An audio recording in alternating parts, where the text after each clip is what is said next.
저는 이제 금융 쪽에 있다 보니까 디지털 금융과 관련해서 제가 아는 범위에서 몇 가지 이런 얘기들이 있다 정도 이렇게 말씀드리면 어떨까 이렇게 생각하고 있습니다. 뭐 다들 잘 아시고 또 이 내용에서도 나왔지만 이 코로나19 팬데믹 그 이전에도 그 디지털 전환에 의한 디지털 금융이 대세였습니다. 그런데 이제 팬데믹이 진행이 되면서 사실은 이 비대면이라든지 모바일이라든지 이런 것들이 훨씬 더 강화됐고 이런 방식에 많은 사람들이 익숙해지면서 이 디지털 금융이 이제 더 강화가 됐고요. 그 거스를 수 없는 대세가 된 것 같습니다. 그래서 이제 이 방향을 뭐 거부할 수는 없는 것 같고요. 그리고 이제 우리 금융 당국을 보면 이 디지털 금융과 관련된 제도를 굉장히 빠르게 도입하고 있고 어떤 분야에서는 오히려 이 산업의 발전보다 더 빨리 그 제도나 규제를 도입한다 이런 얘기까지 나오고 있는 정도인 것 같습니다. 그래서 이제 제가 이쪽 일을 하면서 제가 느끼는 어떤 금융당국의 입장이라고 그럴까 그런 거를 한번 보면 이제 왜 이렇게 빨리 제도를 도입하고 있나. 결국은 이제 디지털 금융이 대세기 때문에 어차피 여기로 갈 거니까 미리 이제 제도를 좀 빨리 도입해서 좀 적응을 빨리 하자. 뭐 이런 목적도 있는 것 같고요. 이건 뭐 당연한 것 같고요. 그 다음에는 이 지금 금융 당국도 그렇고 이제 이 생각이 뭔가 이 금융 산업이 경쟁이 좀 정체돼 있다 이렇게 생각하는 것 같습니다. 특히 이제 우리나라 뭐 어디나 마찬가지겠습니다. 이제 뭐 은행이나 뭐 금융업 같은 것들이 라이센스 비즈니스인데 특히 은행 같은 거 보면 이제 라이센스 내주기가 굉장히 어렵죠. 그래서 은행이 한동안 은행이 진입도 못했고 그러다 보니까 이제 좀 산업이 좀 무겁고 진입이 좀 힘들고 그러다 보니까 경쟁이 좀 정체되지 않았나. 그래서 소비자 후생 측면에서 좀 마이너스가 아니었나 이런 생각들을 가지고 있는 것 같습니다. 그래서 이 디지털 금융이라는 거를 기화로 해서 뭔가 이 금융업에 굉장히 좀 경쟁을 좀 강화하자. 이걸 통해서 자연스럽게 경쟁을 좀 늘려보자. 뭐 이런 생각들이 있는 것 같습니다. 그래서 뭐 오픈 뱅킹이라든지 인터넷 전문행 도입이라든지 또는 핀테크, 빅테크 이런 금융회사가 아닌데 금융업에 진입하게 해준다든지 또 그거를 굉장히 쉽게 해주고 하여튼 금융 쪽에서 굉장히 불만이 많은데도 불구하고 계속 길을 열어주고 있거든요. 이게 이제 좀 경쟁을 강화해서 소비자 선택 범위를 좀 늘려서 소비자 우생을 증가시키는 어떤 계기로 마련해보자 하는 생각들이 많이 퍼져 있는 것 같습니다. 그래서 이런 방향으로 계속 진행될 것 같다는 생각은 들고요. 그래서 이제 디지털 금융이 확산되고 또 이제 핀테크, 빅테크 금융업 진입하고 뭐 이러면서 우리가 좀 뭘 생각해 봐야 될 것들이 좀 있지 않을까 해서 몇 가지 제가 좀 정리해 봤는데요. 먼저 첫 번째는 저희가 이제 우리가 그 디지털 금융 계속 하면서 우리가 많이 해왔는데 이거를 전체적으로 잘 보면 이게 주로 그 소비자 금융 중심의 금융 혁신이 지금까지 많이 이루어져 온 것 같습니다. 그러니까 뭐 지급 결제라든지 자산 관리라든지 또는 뭐 인터넷 전문은행 대출을 봐도 대부분 그 개인 신용 대출 위주 이런 쪽이었던 것 같습니다. 그래서 이거를 좀 앞으로는 좀 더 확장해서 사실은 이게 더 중요한데 기업 금융이나 실물 지원을 위한 금융 혁신 이런 쪽으로 좀 우리가 이제 좀 기술이 쌓이니까 확대해 나가야 되지 않을까. 그래서 예를 들면 뭐 중소기업이나 자영업자 상거래들을 위해서 인프라 개선하는데 데이터와 디지털 금융을 활용한다든지 디지털 기반 뭐 공급망 금융 생태계를 만든다든지 또 빅데이터 같은 걸 이용해서 중소기업이나 자영업자 신용 상태를 정확히 파악해서 뭐 금융 서비스를 제공한다든지 하여튼 이런 쪽으로 뭔가 좀 기업 금융 쪽으로 좀 발전시켜 나가는 게 어떤가 하는 생각이 들고요. 그 다음에는 이렇게 이제 뭔가 좀 비금융 회사들도 들어오고 기존 금융 회사들도 있고 또 새로운 플레이어가 들어오고 하면서 이 금융 플랫폼의 생태계에 좀 균형 성장을 도모한다 그럴까요? 금융 플랫폼의 경쟁력은 제고하면서 공정 경쟁, 금융 안정성 확보 이런 것도 좀 필요하다 이런 생각이 듭니다. 그래서 기존 금융회사 뭐 또 금융회사 아닌 기업들 핀테크나 빅테크 들어오고 이러다 보니까 이게 막 뒤섞여 있다 보니까 서로 이제 뭐 좀 불만도 있고 이런 것 같은데 어떻게 보면 동일 기능에 대해서는 동일 규제를 적용한다든지 하는 좀 원칙을 잘 지켰으면 좋겠다 이런 게 있고 또 새로운 플레이어들이 들어오다 보니까 사실은 금융 안정성에 괜찮은가 이런 이슈들이 좀 있습니다. 그래서 뭐 실물 리스크가 금융으로 전이되는 가능성이 있지 않을까 이런 것들은 좀 모니터링을 강화해야 될 필요가 있고 또 하나는 우리끼리 지금 여기서 지금 이렇게 논의하고 있는데 사실은 글로벌 플랫폼 기업들이 국내 금융업에 진출할 가능성도 있습니다. 그래서 여기에 대해서 좀 해외 금융 감독 당국과 공조를 강화한다든지 해서 미리 이거에 대해서 생각 지금 잘 안 하고 있는 것 같은데 요거에 대해서 좀 대비를 미리 할 필요가 있겠다는 생각은 들고요. 그 다음에 디지털 금융이 이렇게 강화되다 보니까 금융 분야 디지털 격차가 벌어지고 있습니다. 그러니까 디지털 기기에 익숙하지 않은 계층들이 있죠. 고령자도 있고 취약계층도 있고 그래서 이런 분들의 금융 접근성이 떨어져서 여기에 대해서 좀 이거를 좀 극복하는 대책을 좀 마련해야 되겠다. 그 다음에 이 디지털 금융 강화되면 아까도 얘기 나왔습니다만 어느 쪽에서는 고용이 줄어들고 어느 쪽에서는 고용이 늘어납니다. 그러니까 그 대면 채널 뭐 이런 쪽에서는 고용이 줄어들고요. 또 데이터나 디지털 금융 관련된 새로운 일자리 나오고 그래서 이것이 스무스하게 좀 연계되도록 해서 뭐 좀 유효 인력을 활용한다든지 디지털 금융 전문 인력 양성 프로그램을 한다든지 해서 좀 이거를 원활하게 고용이 연결될 수 있도록 그런 노력을 좀 했으면 좋겠고요.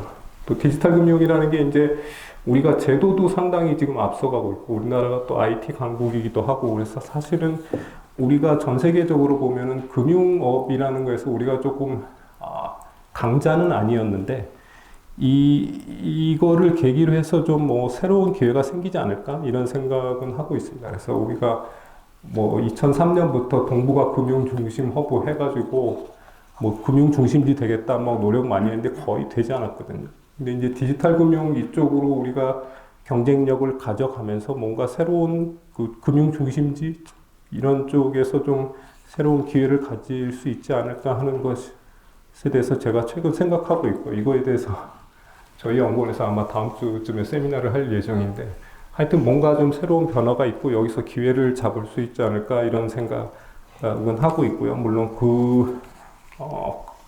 그런 쪽으로 가되 아까 말씀드린 것처럼 우리가 가장 중요하게 생각해야 되는 금융 안정성 같은 거에 대해서는 항상 그 주의를 기울여야 되겠다 말씀드리겠습니다. 네, 감사합니다. 네, 감사합니다.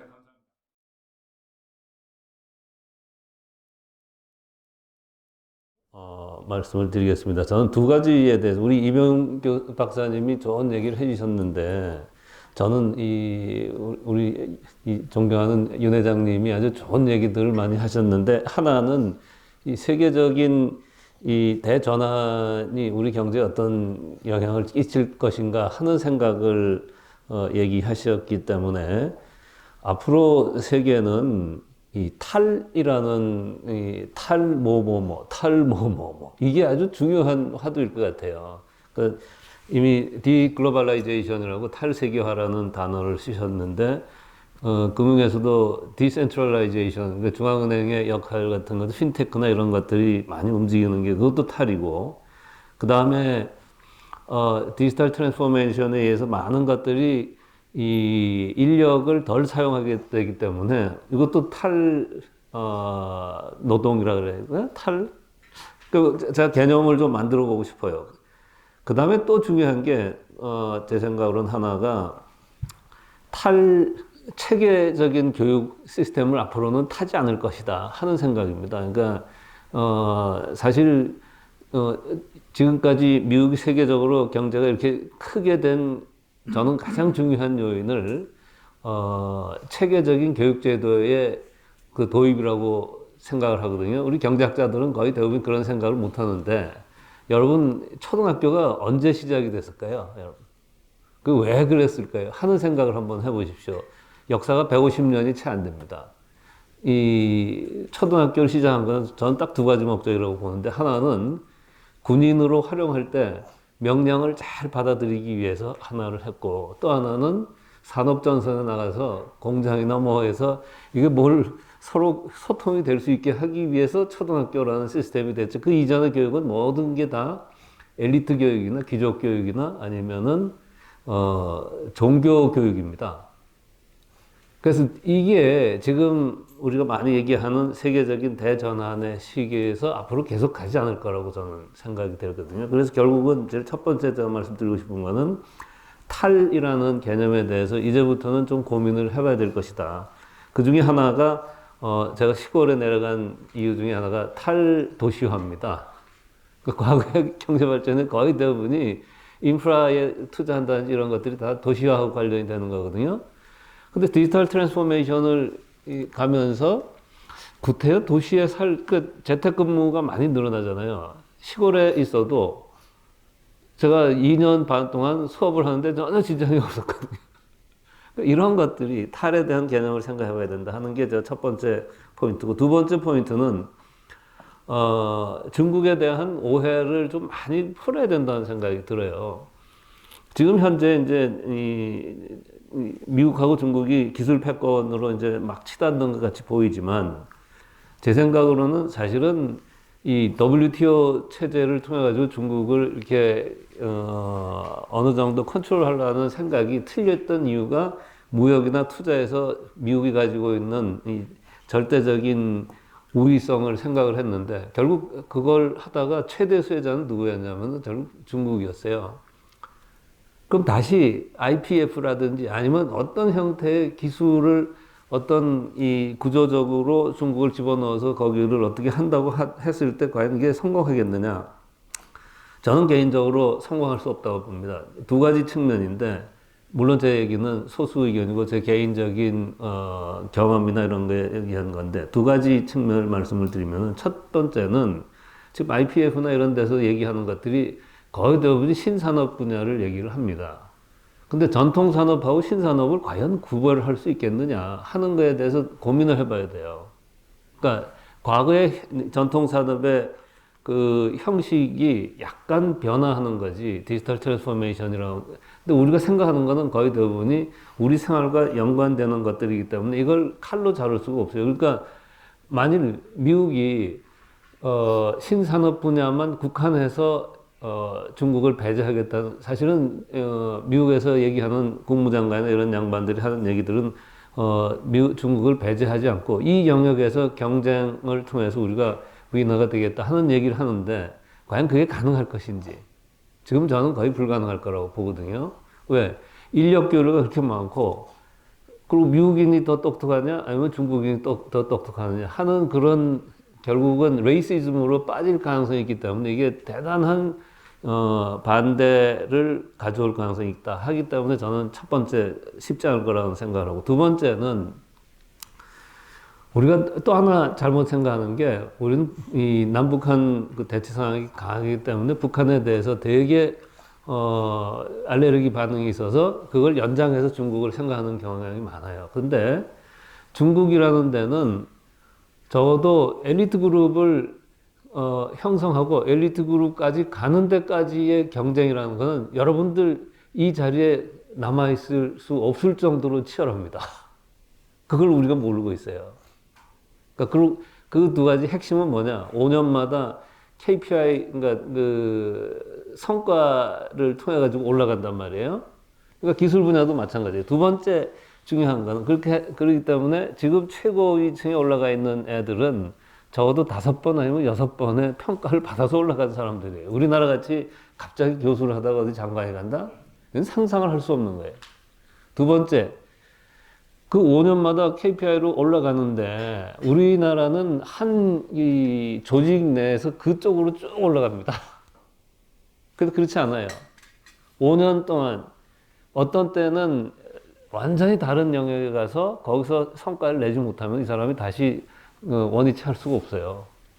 그러니까 정치인이 됐다고 그러면 이 양반이 금융계에 잔뼈가 굵은 것뿐만이 아니고 적어도 두세 군데 영역에서 자기 나름대로 생각을 가지고 있어요. 다시 얘기해서 이 현장 경험하고 이 책으로 보는 그 경험이 아닌 현장 경험하고 실지 엑서사이즈를 해본 사람들이에요. 그래서 이 두 가지 측면에서 볼 때 기술 패권이 과연 가능하겠느냐.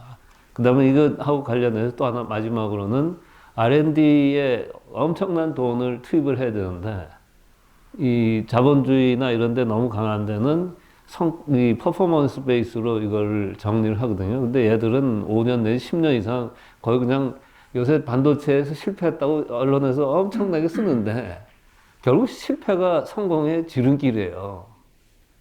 그걸 인정을 해야 된다. 그러니까 5년, 10년 아니면 15년 뒤는 다른 얘기가 나올 수 있다 하는 걸로 제 말씀을